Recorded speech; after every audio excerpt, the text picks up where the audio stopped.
Slutcha, how do you do, buckaroos, and how the heck are you?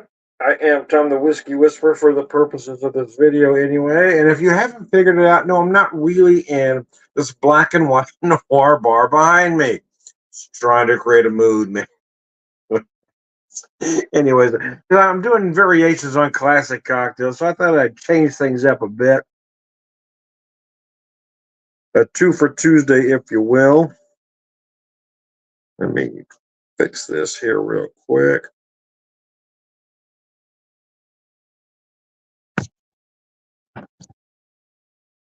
See if that did anything for me there.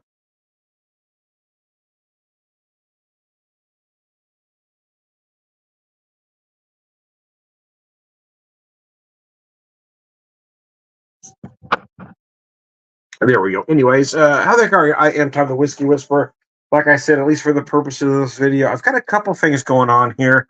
Let's see. Let's start with this one. I'm going to start with the rye. So I did a kind of a variation on a gimlet, although I'm using a rye whiskey as opposed to a gin or a vodka. And I've got a version of a dry martini, but again, I'm using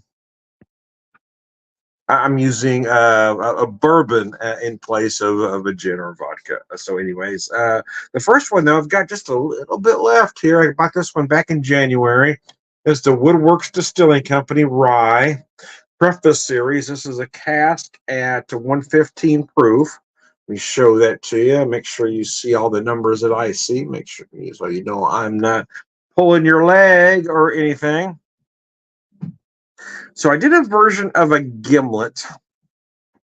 Why did I use the rye and not the bourbon? Because the bourbon's a little sweeter. So a gimlet typically uses a little bit of a lime simple syrup. In this case, use a tiny bit of a lime simple syrup because my garnish is a candied limes, and that's going to absorb some of that. So I wanted to use that spicier whiskey to make the gimlet here.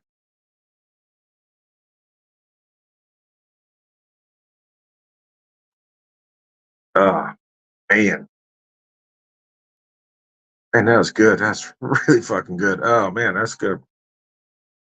Yeah, when you're doing a sweet drink, you've got to balance it, right? So I don't want to use a sweet product. I know it drives me crazy. I've mentioned in another video that a lot of folks will use Buffalo Trace or another wheated bourbon to make an old fashioned, which doesn't make a lot of sense because an old fashioned is a sweet drink anyway. So you're using a sweeter bourbon to make a sweet drink. It doesn't make sense.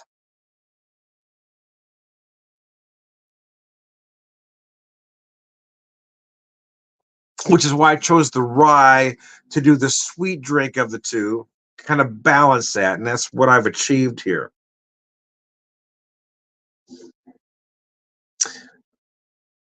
It's enough where you can taste that sweetness. I taste the lime, I taste the simple syrup, but I still taste that beautifully done rye as well. And that's what you want when you make a nice balanced cocktail. You want to be able to taste it, especially when you have a whiskey or booze forward cocktail such as, well, a martini, a Manhattan, an old fashioned. You really want to have that balance so you taste the product you're serving.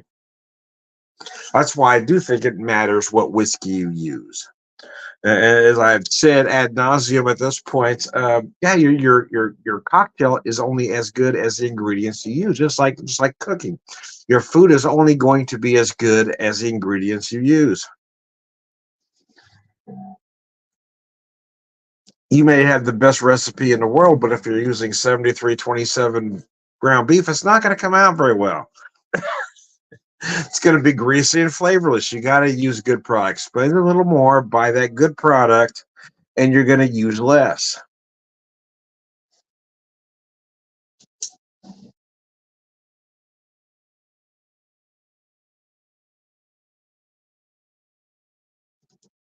And I've noticed that as well when I make simple syrups that I use raw sugar as opposed to granulated sugar. I'd still use that same 1-to-1 ratio, but I find I use less simple syrup. I need less simple syrup if I'm using a raw sugar as opposed to a granulated. You don't need as much to achieve that same sweetness level. I turned the music down, but you can still hear that spooky music in the background. I tried to cut it down, but now didn't cut it down quite enough.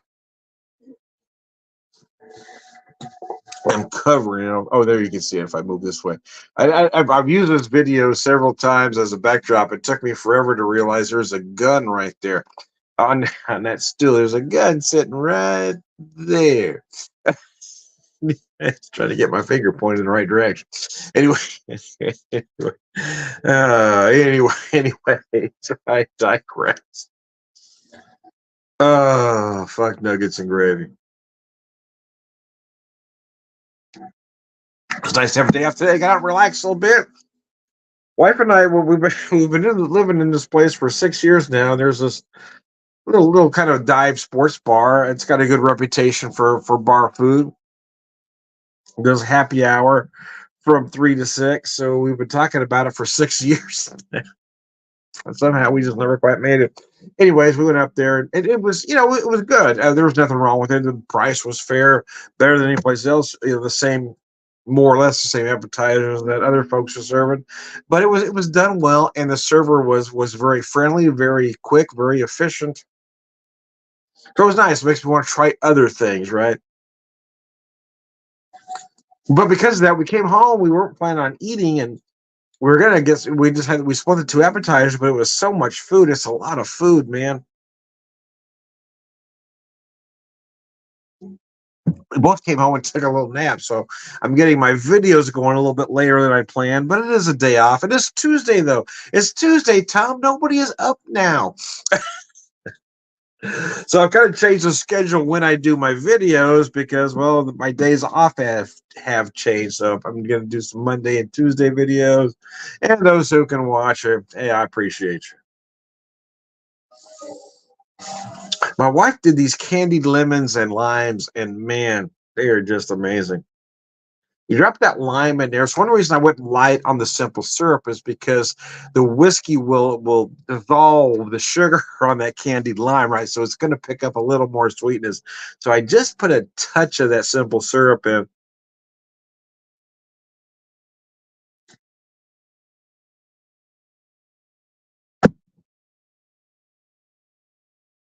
I didn't use a candied lemon cocktail for this one because I didn't want to have two sweet cocktails in one video, but both of those products came out really well, the lemons and the limes. Oh, mercy, Percy. Anyways, I digress. Sláinte.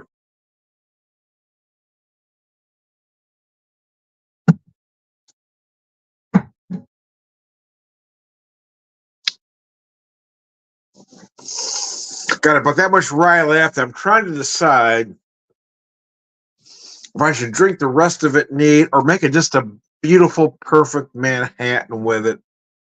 I'm leaning towards Manhattan, but this product is so good. I'm really going to be sad to see it go. I bought it on January 2nd of this year. So I've had it for a little bit, but not a long time. But it's just been so good.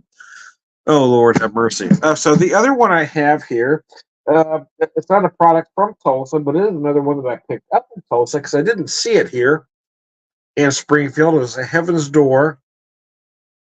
They're a single barrel select cask strength straight bourbon whiskey, Dark Hills Warehouse. This one is at a 123 proof. Let me show you all those numbers so you know I'm not yanking your chain as well. The mash on this whiskey is, oh, mercy. 70% corn, 22% rye, 8% barley. Oh, that's just gorgeous. When you consider a lot of commercial bourbons or 90%, sometimes higher corn. Usually anything over 20 is considered high rye. I like to see a little bit more than that, but I'm not sure I'm going to call this a high rye bourbon, but 22% is a nice mix. Let me show that to you. But I like the 8% barley in there as well. That provides some body. That makes it a little chewy. So here's what I did with this one. I did, again, a variation on a theme.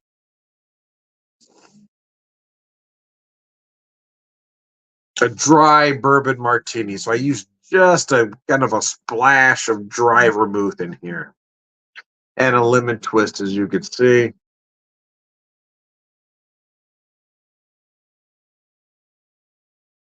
A rustic, rustic lemon twist. Yeah, I like the rustic look. I'm all about rustic, making everything look homemade, not about polished. Oh man, this stuff is gorgeous. I gotta tell you, I've drank this whiskey neat. I mean, seriously, this 123 proof whiskey drinks beautifully neat. It is just crafted so impeccably well that if you have a taste for bourbon, no, it's not going to feel hot for you. I mean, you're going to feel some alcohol. Don't get me wrong; it's 123 proof. You're supposed to, but it doesn't feel harsh or off-putting anyway. It comes together in such a harmonious way. It's gorgeous, neat. But because it's at that proof, it does lend itself well to a booze forward or whiskey forward straight up cocktail such as this, or again, Manhattan, which yeah, this that was I've had it in a Manhattan a couple of times. It makes the oh gosh, it makes the most beautiful Manhattan. There are those that tell you have to use a rye for a Manhattan. I've looked up original recipes online. Many will call for rye, but there are some that call for a bourbon as well. There's nothing wrong with using a rye. I do love a rye. But if you're going to use a bourbon, and I don't see an issue in using a bourbon, but if you're going to use a bourbon to make a Manhattan, you must. It's a moral imperative that you use a traditional bourbon that uses rye as a secondary that's balanced out. Much in the same way as an old fashioned. If you're adding sweetness to that drink, you need a less sweet base. That's why I don't understand the use of Buffalo Trace in an old fashioned. It just doesn't make sense. Because most recipes, especially if you go as far back as you can to find recipes for an old fashioned, that most call for a rye. Some call for a bourbon, but that at that time, most bourbon was, traditional using rye as a secondary. You've got to have that real bourbon in there, man. And I do think those that are a significant amount younger than I am seem to like the old fashioned a lot sweeter than I do.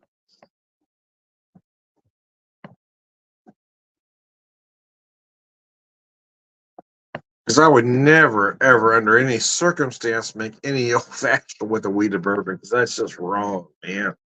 That's wrong on so many levels. But yeah, those millennials, that's how they like it. Those millennials, you can't talk to them. Now, Gen Z, I can work with, right? I'm a Gen X. I can work with Gen Z. They're reasonable. You can talk things out with them, but millennials, you can't. They don't want to work things through. They want to have things their way.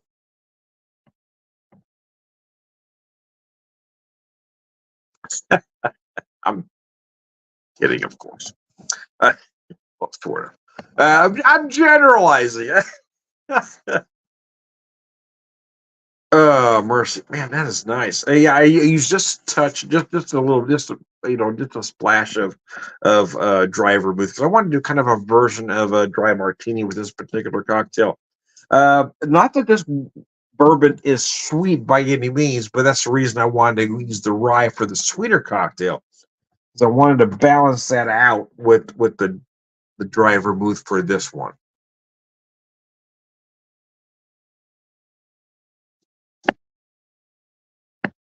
Uh, I like this video though. I like to use this as a background. I like to edit it later and make me black and white as well. I couldn't figure out how to do that to go live, man. Anyway, it's like the movie. What was that movie? Oh gosh, I'm going blank now. Hang on, I gotta look it up now. It's driving me crazy. My wife and I saw it at the theaters years ago, where it starts as black and white and it ends up in color. Toby Maguire, Reese Witherspoon. Ah, probably crazy. Can't remember the name. I think I liked the movie better than she did, in all honesty, because a lot of it, I won't. I don't want to say made sense, but I kind of got the direction they were going with the movie.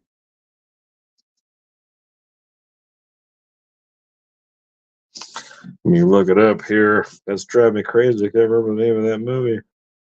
It was 100 years ago. Well, I'm exaggerating. It wasn't quite 100, but it was a while back. I'm not exaggerating by as much as I like to be exaggerating by.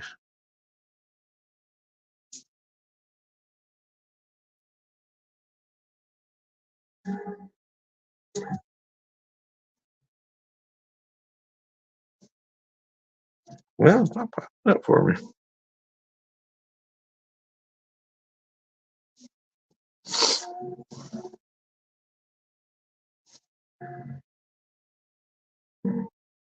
Pleasantville. God, 98. God, it's older than I thought it was. I was looking early 2000s. Pleasantville. That was the movie. God damn, 1998. Holy crap. We all got old. 1990 Pleasantville. Yeah, I love that movie, Pleasantville. It was brilliant. Just kind of a Twilight Zone kind of thing. They get starting color and then they get zapped to black and white. They got to work themselves back. They work through their issues to get back to the time they belong in. Or do they? Anyway, I enjoyed the movie. I did. It kind of it ended a little different than you might expect. I don't want to give it away. Uh, but both, of course, 1998, Toby Maguire and Reese Witherspoon were very young at the time. They were both up and comers.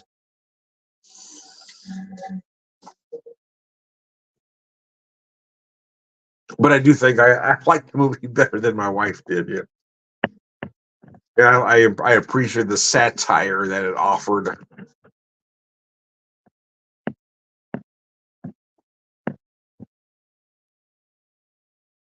And I tend to find humor in things that I would say 70% of society does.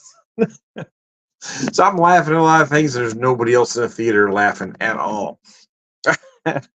Wait a minute. You don't get that? That's why I love to go see movies with my younger brothers, 5 years younger than I am.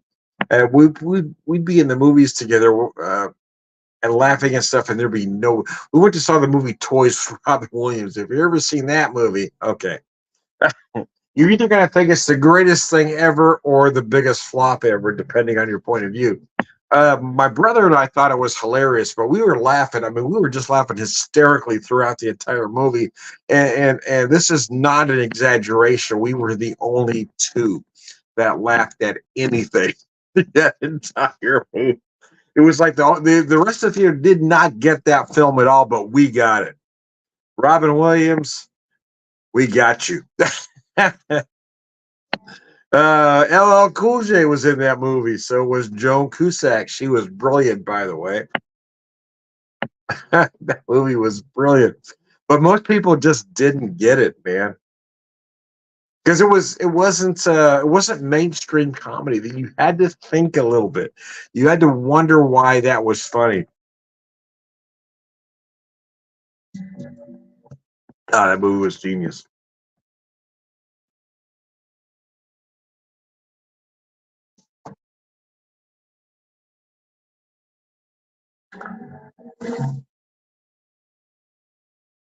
But I remember watching, as a youngster, being at home with my family, laughing at things, and my family asking me, "Why was that funny?" And I was always thinking to myself, "Why didn't you get it?" But my answer always was because I was never going to talk back to my dad because he would. Anyway, uh, my answer was always, "I don't know." It just was. I just laughed. That's the thing. Laughing is spontaneous, right? When you hear something for whatever reason, it triggers something, and you laugh. When if somebody has to ask you why was that funny, clearly they didn't get that. And quite frankly, most of the time I can't explain why it was funny. It was just was. There's something about that moment in time that reacted.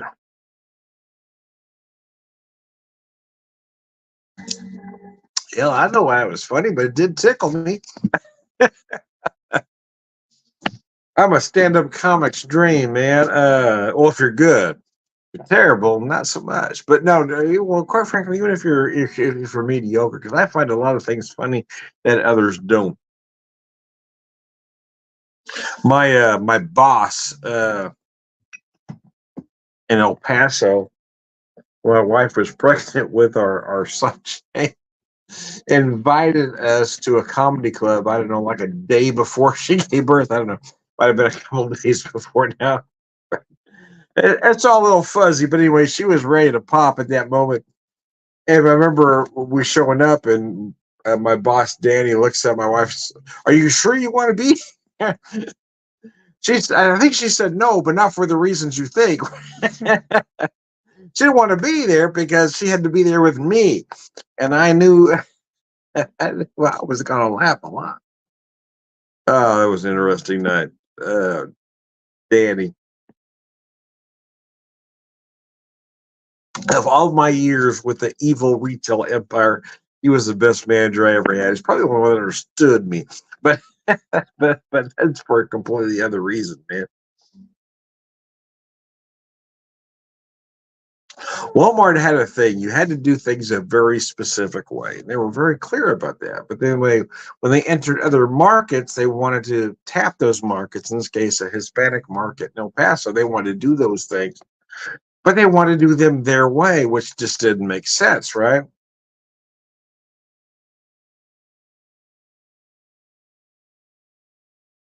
Because people aren't going to come into your store to buy a pseudo Mexican pastry.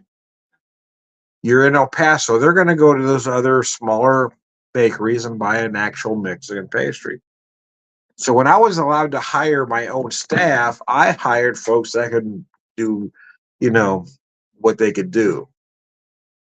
I was told when I hired the baker that I hired, this is why did you hire him? He doesn't understand a lot of English. How are you going to communicate with him? I said, if the only thing he can understand is yes, sir, we're going to be fine. um, Walmart had a specific way they want to do things. So I came to agreement with my what kind of a nonverbal with the store manager at the time, Danny. He would come in and first he would ask, "Are you on program?" I said, "Do you want to know?" And then he got to the point where he would say he just wouldn't say anything. He'd walk in and say, "Look around." He'd look at the tables being full, and he'd say, "Everything looks good." And he'd walk away. But he turned around and say, "Oh, Dave, the district manager. By the way, Dave is going to be in later this evening." That told me I need to change my apparently my background's going to change this. Anyways, I talked longer than I intended on. Apparently, I am Tom the Whiskey Whisperer, Whiskey Evangelist, prolific whiskey drinker, pro whiskey all around good guy. Lunch it.